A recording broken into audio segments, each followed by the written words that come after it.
In the event of a breach of contract by one party, the other party may choose to terminate the agreement if it becomes unreasonable to continue. This termination can occur in cases of both serious breaches and less significant ones that still hinder the fulfillment of the contract.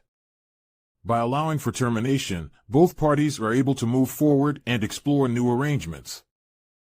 The termination process typically involves informing the breaching party of the decision to terminate and ensuring that all obligations and liabilities are settled before formally ending the contract.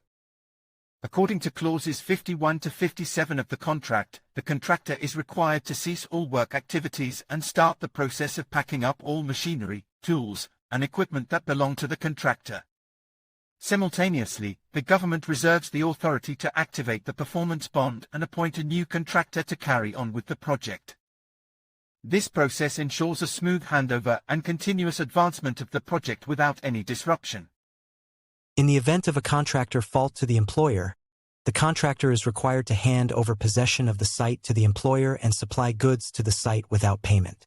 If the employer fails to carry out their obligations, the contractor must provide written notice to terminate the contract.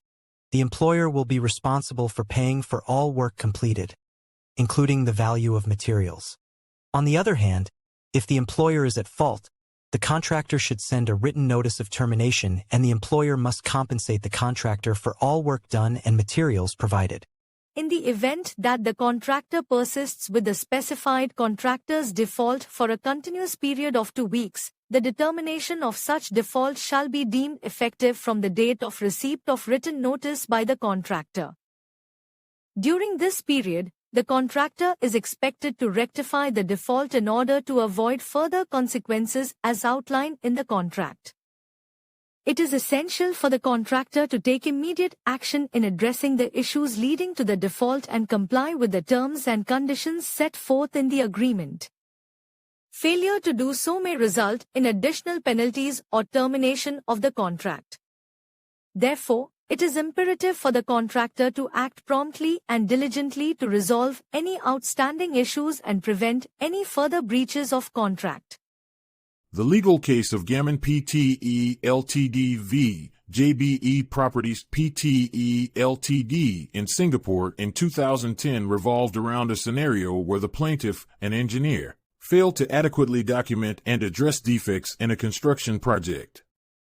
Despite repeated reminders from the defendant, the plaintiff neglected to rectify the outstanding issues, leading the defendant to utilize the performance bond to cover completion expenses.